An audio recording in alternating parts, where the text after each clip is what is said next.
Admiral Jun Nakamura stood at the command center of Earth Defense Station Omega, watching as the massive Zentari warships materialized in high orbit.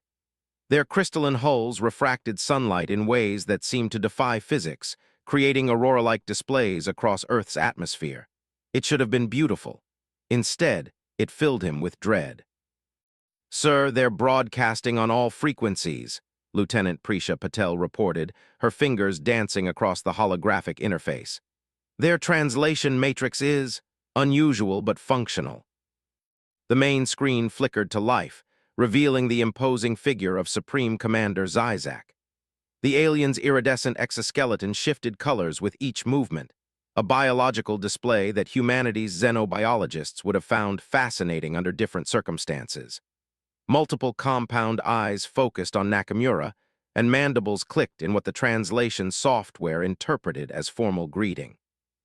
"Your species' resistance has been noteworthy," Xyzak's translated voice echoed through the command center.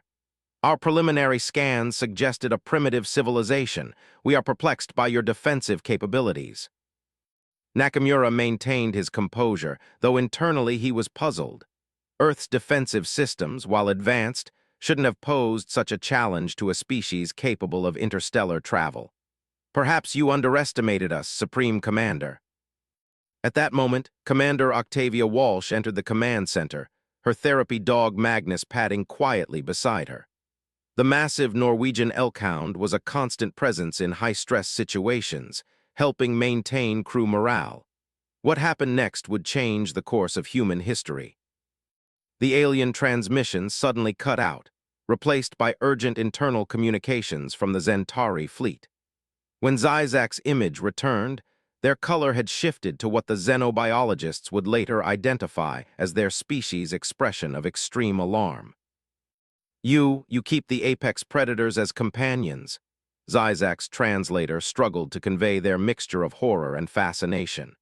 "Our scanners detect thousands of these bioengineered combat units across your planet." Nakamura glanced at Magnus, who had settled into a relaxed sitting position beside Walsh, tongue lolling out in a friendly pant. The Admiral fought to keep a straight face as he realized the source of the Zentari's confusion. "Supreme Commander," Nakamura chose his words carefully, "these are not combat units. This particular individual is what we call a dog, a domesticated animal that has evolved alongside humans for thousands of years." The transmission erupted with background chatter in the Zentari language, their equivalent of excited whispers. Xyzak's color patterns shifted rapidly through various hues before settling on what appeared to be a formal diplomatic pattern. "Admiral," Xyzak's voice carried a new note of respect, "our preliminary analysis suggests these dogs possess capabilities that surpass our most advanced biological warfare units. They can detect emotions, track through solid barriers, and display tactical intelligence that our scientists believed impossible without advanced genetic engineering." Walsh scratched behind Magnus's ears, earning a contented sigh from the dog. "They're just being themselves, Supreme Commander. Humans didn't engineer these abilities. We simply formed partnerships with species that already had them." The silence that followed was profound. The Zentari, it seemed, had never encountered a species that had evolved in tandem with other creatures on their planet. Their own world, they would later reveal, had been strictly hierarchical, with one species dominating all others through technological superiority. Xyzak seemed to struggle with the concept, "We request a diplomatic meeting. We wish to observe these dogs and learn more about your species' relationship with Earth's fauna. Perhaps we have much to learn from each other." As the transmission ended, Nakamura turned to Walsh and Magnus. The dog wagged his tail, completely unaware that he had just helped prevent an interstellar war.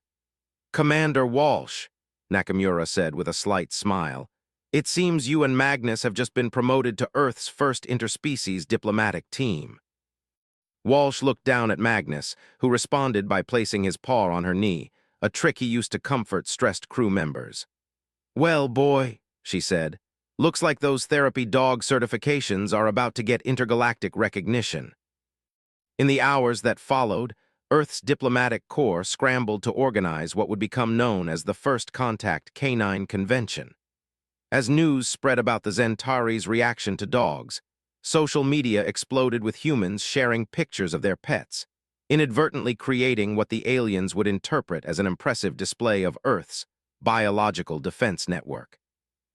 Little did either species know that this misunderstanding would lead to one of the most unique alliances in galactic history, all thanks to humanity's best friend. The United Nations Interspecies Conference Center, hastily converted from a dog training facility in Geneva, buzzed with an energy unlike anything in human diplomatic history. Commander Octavia Walsh stood in the preparation room, adjusting her formal uniform while Magnus received a thorough brushing from the facility's professional groomer. "You know," the groomer said, working through Magnus's thick fur, "when I got certified in international pet grooming, I never imagined interplanetary would be part of the job description." A gentle chime indicated the arrival of Admiral Nakamura, accompanied by Dr. Himari Tanaka, Earth's leading xenobiologist. "Commander Walsh, are you and Magnus ready? The Zentari delegation has just landed." Walsh nodded, clipping Magnus's formal diplomatic harness into place, a specially designed piece that incorporated both Earth military insignia and newly created symbols of interspecies cooperation. "Ready as we'll ever be, sir, though I still can't believe our first alien contact is essentially a dog show." The main conference hall had been transformed into a demonstration area, with various stations set up to showcase different aspects of human-animal relationships. The Zentari delegation entered cautiously, their crystalline armor catching the light. Supreme Commander Xyros led the group, accompanied by their chief scientist, Velon, whose additional sensory appendages marked them as part of the Zentari scientific cast. "Welcome to Earth," Nakamura began formally, but was interrupted by Velon's urgent chittering. "Supreme Commander, my readings are extraordinary." The scientist's translator struggled to keep up with their excitement. "The bioweapon, the dog, is maintaining perfect emotional synchronization with its human handler while simultaneously monitoring all entry points and analyzing threat levels." Walsh couldn't help but laugh. "Actually, he's just happy to meet new people and keeping an eye out for the treats I have in my pocket." The Zentari delegation froze. "You reward your combat units with nutritional incentives?" Velon asked, fascinated. "Perhaps we should demonstrate," Dr. Tanaka suggested. "Commander Walsh, would you and Magnus show our guests some basic interactions?" What followed was perhaps the most unusual military demonstration in history. Walsh put Magnus through his basic therapy dog routines: sit, stay, shake hands, and comfort approaches. The Zentari watched in astonishment as the dangerous biological weapon gently placed his head on Dr. Tanaka's lap when she pretended to be distressed. "Impossible," Velon muttered, their color patterns shifting rapidly.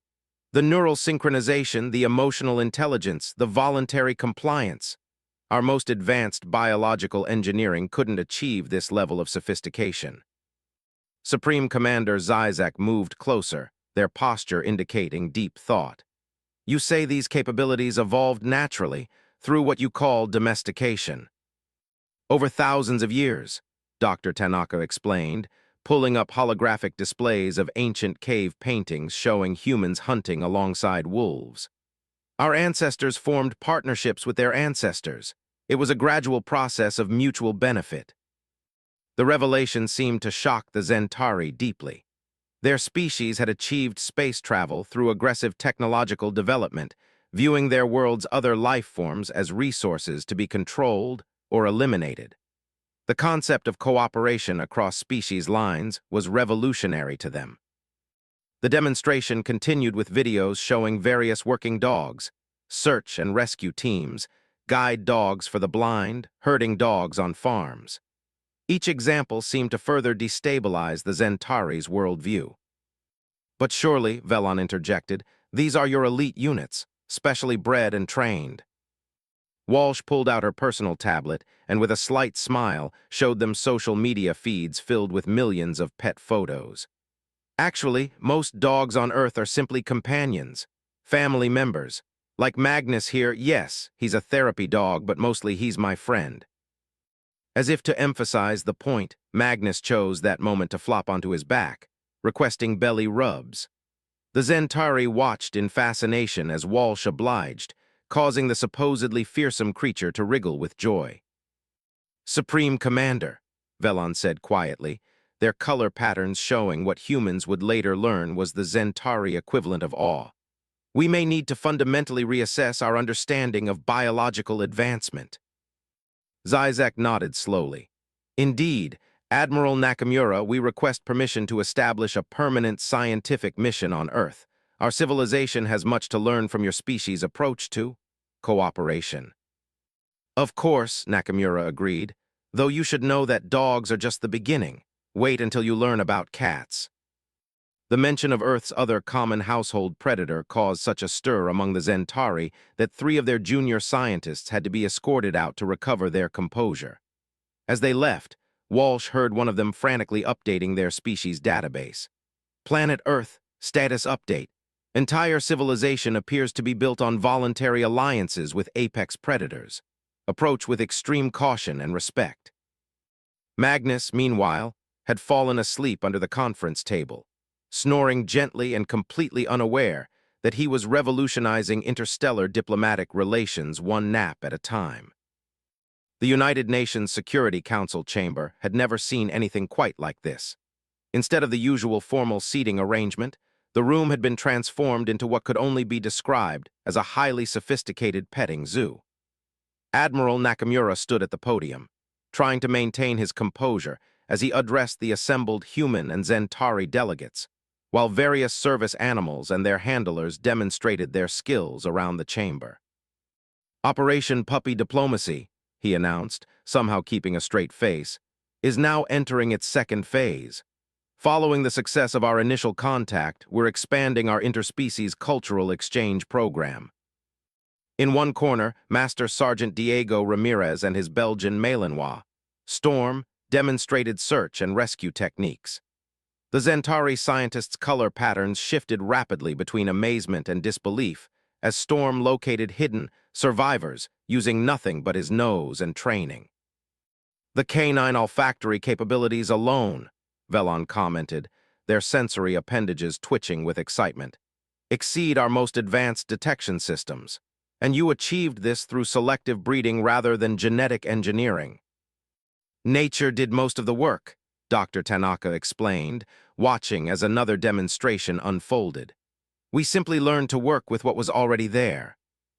Across the room, Officer Amara Akafer and her police dog partner, Zeus, were showing the Zentari how they worked together to maintain public safety. The aliens were particularly fascinated by Zeus's ability to switch between fierce protector and gentle friend in an instant. Behavioral control this precise, Velon muttered, taking countless readings with their advanced instruments, should be impossible without neural implants. Commander Walsh, who had been promoted to Chief of Interspecies Relations, approached with Magnus and a new addition, a golden retriever puppy named Nova. Actually, Supreme Commander Xyros, we have a proposal that might interest you. The Zentari leader's color patterns shifted to indicate formal attention as Walsh continued. We'd like to establish an interplanetary therapy dog training program. Your species seems to experience stress and emotional responses similar to ours, and we believe this could benefit both our peoples. The chamber fell silent. Even the dogs seemed to sense the gravity of the moment. Xyros' compound eyes focused on Nova, who wagged her tail hopefully. You would share these capabilities with us? Xyros asked, their translator struggling to convey their mix of emotions. After we initially came as conquerors. That's what friends do, Walsh replied simply, as Nova padded over to the Zentari leader and sat politely, just as she'd been trained. After a moment's hesitation, Xyros extended one of their appendages, and Nova gently placed her paw in it. The effect on the Zentari delegation was immediate and profound. Their collective color patterns shifted to a previously unseen configuration that Dr. Tanaka would later identify as their species' expression of deep emotional movement. "We accept," Xyros announced, their voice carrying new warmth. "But we wish to offer something in return. Our species has achieved great technological advancement, but we have lost something precious along the way, the ability to form connections with other forms of life.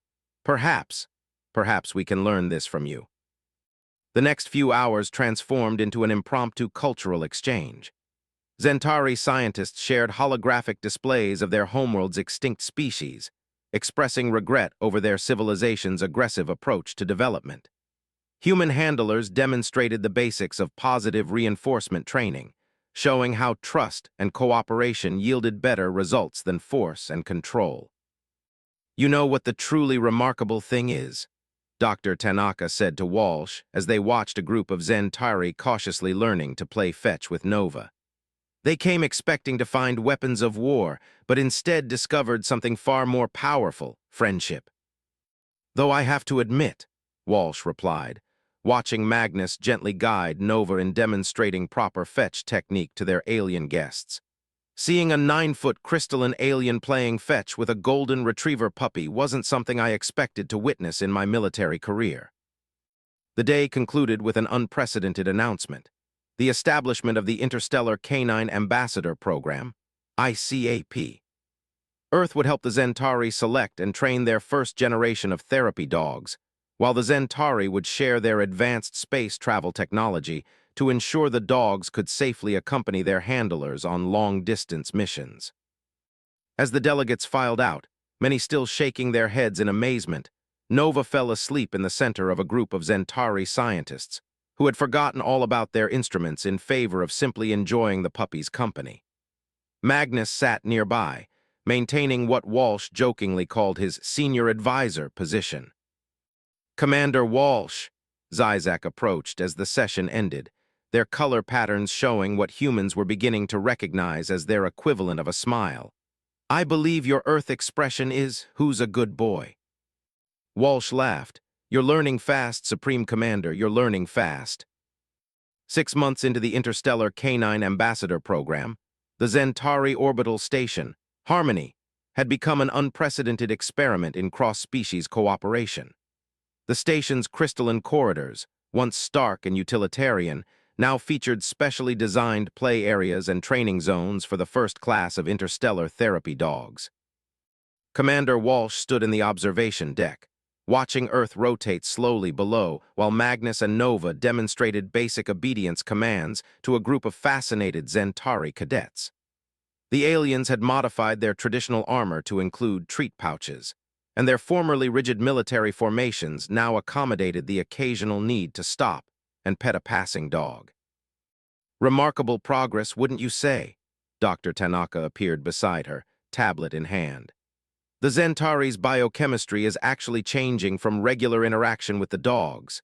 Their stress hormones are down 60%, and they're developing new neural pathways similar to those we see in humans who bond with animals." Velon, who had become the program's lead scientist, approached with their own data. Their once purely crystalline exoskeleton now displayed soft, organic patterns that human researchers theorized were a physical manifestation of their species' emotional evolution. "The implications extend far beyond mere stress reduction," Velon explained, their translator now perfectly calibrated to convey excitement. "Our entire understanding of biological adaptation is being rewritten. Watch this." They gestured to a young Zentari cadet who was working with Nova. The golden retriever had dropped her ball just out of reach and was giving the cadet her best puppy eyes.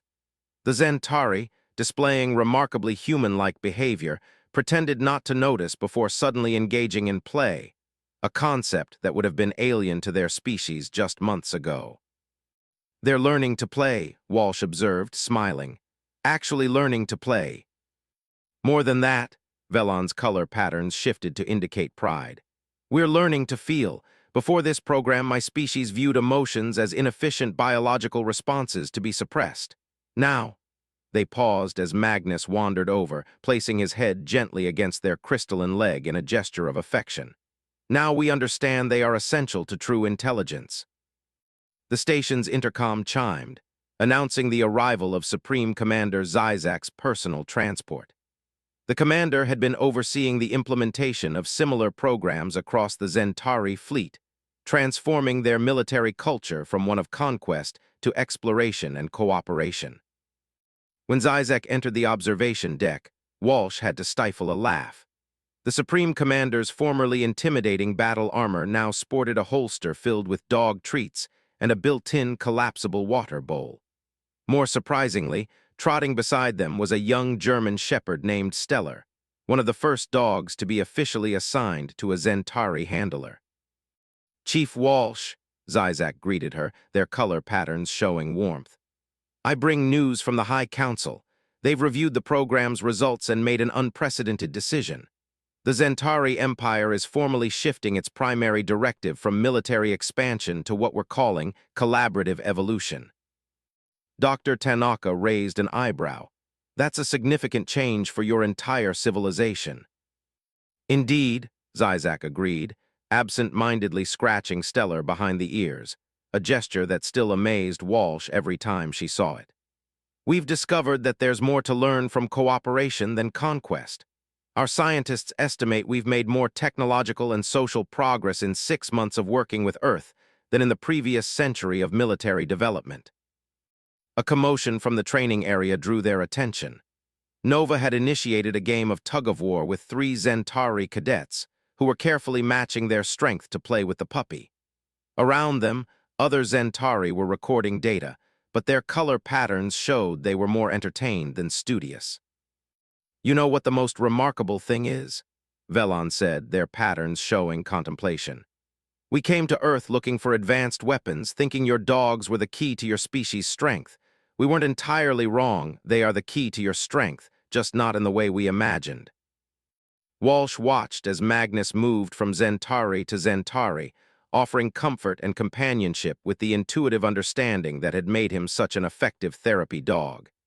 "The real weapon was never the dogs themselves," she said. "It was our capacity to form bonds with them, to learn from them, to be changed by them." "And now," Zizek added, their color patterns showing what humans had learned to recognize as joy, "that weapon has conquered us more thoroughly than any fleet ever could." As if to emphasize the point, Stellar chose that moment to flop onto their back, requesting belly rubs from their Zentari commander. Without hesitation, the Supreme Commander of the most powerful fleet in the galaxy knelt down to oblige, their crystalline appendages gentle against the dog's fur. The observation deck filled with the sound of Zentari laughter, a musical chiming that had been vanishingly rare before the program, as Nova decided this was the perfect moment to start a game of chase with the junior officers. Dr. Tanaka made a show of recording data, but Walsh caught her smiling as she watched the Zentari playing with the dogs, their formal military bearing forgotten in the joy of the moment. 1 year after the launch of the Interstellar Canine Ambassador Program, Earth's United Nations headquarters hosted an unprecedented celebration. The Grand Assembly Hall had been transformed into a space that would have been unimaginable just months earlier. Human and Zentari diplomats mingled freely, while dogs of various breeds wandered among them, wearing specialized space-safe diplomatic uniforms designed by joint human-Zentari engineering teams. Admiral Nakamura stood at the podium, surveying the scene with quiet satisfaction. Beside him, Commander Walsh and Magnus watched as Nova, now fully grown, demonstrated advanced therapy techniques to a group of alien dignitaries from systems far beyond the Zentari Empire. Word had spread across the galaxy about Earth's unique approach to interspecies cooperation. "If someone had told me a year ago that our first major galactic export would be puppy training classes," Nakamura muttered to Walsh, "I would have recommended they seek psychological evaluation." Supreme Commander Zizek approached the podium, their crystalline form now permanently altered by prolonged exposure to Earth's influence. Their exoskeleton had developed organic-looking patterns that pulsed with warm colors, and they moved with a fluidity that reflected their species' evolution away from rigid military bearing. Stellar, their German shepherd partner, walked perfectly in step with them. "Honored representatives of Earth and beyond," Zizek began, their translator now perfectly modulated to convey emotional nuance. We gather today to celebrate what began as a misunderstanding, but has become the greatest advancement in Zentari history. Velon, now the head of the newly established Galactic Institute for Interspecies Relations, projected a holographic display showing the changes in Zentari society. Their cities, once stark and utilitarian, now featured parks and green spaces. Their military vessels had been retrofitted with biological habitats, and their formerly rigid social hierarchy had evolved into a more collaborative structure. The statistics are remarkable, Dr. Tanaka reported, stepping up to share the scientific findings. Zentari longevity has increased by 15% due to reduced stress levels. Their creative problem-solving capabilities have improved by 40%. And perhaps most significantly, they've developed entirely new neural pathways dedicated to empathy and emotional intelligence. The assembled diplomats murmured in appreciation, many accompanied by their own therapy dogs. The program had expanded far beyond its original scope. Even species that bore no physical resemblance to humans had discovered the benefits of forming bonds with Earth's canines. But the numbers tell only part of the story, Xyros continued, absent-mindedly scratching Stellar's ears, a gesture that now came as naturally to them as breathing. We came to Earth seeking military advantage and found instead something far more valuable, the capacity to connect, to feel, to grow beyond our rigid programming. Commander Walsh stepped forward, Magnus and Nova flanking her. The Interstellar Canine Ambassador Program has certified over 1,000 therapy dogs for space travel, she reported. We've established training centers on 12 different worlds, and the waiting list for service dogs now extends to systems we hadn't even contacted a year ago. The assembly erupted in applause and various species-specific expressions of approval, as Walsh announced the program's next phase. The establishment of the first Galactic Animal Welfare Organization, dedicated to protecting and preserving animal species across all known worlds. Our greatest mistake, Xyros admitted, their color patterns showing humble reflection, was believing that advancement meant domination. Earth and its four-legged teachers showed us that true progress comes through partnership. As if to emphasize the point, Nova chose that moment to demonstrate one of the new behaviors the program had developed. She gently bumped a crystalline appendage, requesting permission to initiate play. Without hesitation, the supreme commander of what had once been the galaxy's most feared military force dropped to their knees to engage in a game of tug-of-war, their laughter chiming in harmony with the dog's playful growls. Admiral Nakamura watched the scene unfold, remembering the tension of that first contact.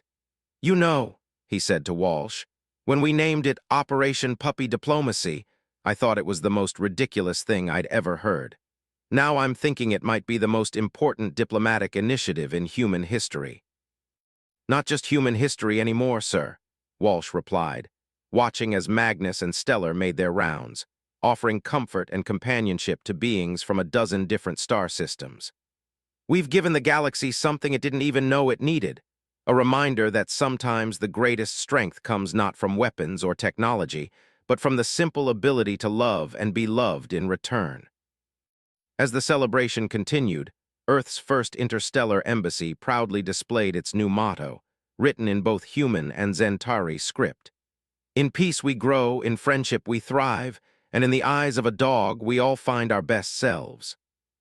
The stars themselves seemed to shine a little brighter that night, as if reflecting the joy of a galaxy discovering that sometimes the most powerful force in the universe is a wagging tail and an open heart.